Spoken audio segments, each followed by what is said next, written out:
ഒരു വലിയ ക്ഷമാപണം നടത്താൻ വേണ്ടിയിട്ടാണ് ഇന്ന് ഞാൻ ഇങ്ങനൊരു വീഡിയോ ചെയ്യണത്. എൻ്റെ റീസൺ വേറൊന്നുമല്ല.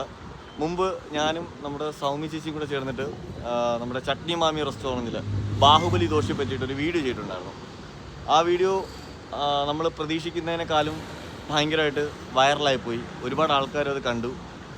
അതിൻ്റെ പേരിൽ ചേട്ടാ ഇവിടെ അതിനുശേഷം പിന്നെ എന്തുണ്ടായ വീഡിയോ ഇട്ടതിന് ശേഷം ആ രീതിയിലോട്ട് ഇവർക്ക് വർക്ക് ലോഡ് കൂടി. അതുപോലെ തന്നെ ഒരുപാട് ആൾക്കാർ വരുന്നുണ്ട്. ഭയങ്കര സന്തോഷമാണ്. അങ്ങനെ ഒരുപാട് ആൾക്കാർ എന്താ പറയുക, നമ്മൾ പരിചയപ്പെടുത്തിയൊരു ആഹാരം കഴിക്കാനായിട്ട് വരുന്നില്ല. പക്ഷേ ഇന്നൊരു അമ്മയ്ക്കും കുഞ്ഞിനും ഇവിടെ വന്ന സമയത്ത് ആഹാരം കിട്ടാൻ ലേറ്റായിപ്പോയി. അത് ആ വീഡിയോ കാരണം ഉണ്ടായിട്ടുള്ള വലിയ ക്രൗഡ് മാനേജ് ചെയ്യാൻ പറ്റാത്തതിൻ്റെ ഒരു ബുദ്ധിമുട്ടിലാണല്ലേ.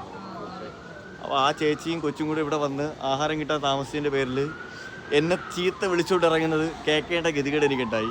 എനിക്കതിൽ വിഷമമുണ്ട്. ഞാൻ ആ ചേച്ചിയുടെ അടുത്തും ആ കുഞ്ഞിനോടും ആ ഫാമിലിയോടും ഒരു മാപ്പ് പറയാനായിട്ടാണ് ഈ ഒരു വീഡിയോ ചെയ്തത്. നമ്മളാരും പ്രതീക്ഷിച്ചില്ലായിരുന്നു ഈ ഒരു വീഡിയോ ഇങ്ങനെ ഇത്രയും വൈറലായിട്ട് പോകുന്നുള്ളത്. നമ്മളാരും പ്രതീക്ഷിച്ചില്ലായിരുന്നു. ആക്ച്വലി ഇതൊരു റെസ്റ്റോറൻ്റാണ്. സ്വാഭാവികമായിട്ട് എന്താ പറയുക, പെട്ടെന്ന് വന്ന് ആഹാരം കഴിച്ചിട്ട് പോകാമെന്നുള്ളൊരു ആറ്റിറ്റ്യൂഡിൽ പറയേണ്ട ഒരു സംവിധാനത്തെ അല്ല ഞാൻ പ്രൊമോട്ട് ചെയ്തത്. അപ്പോൾ അത് ഞാൻ എൻ്റെ വീഡിയോയിലൂടെ പറയാനായിട്ട് വിട്ടുപോയി.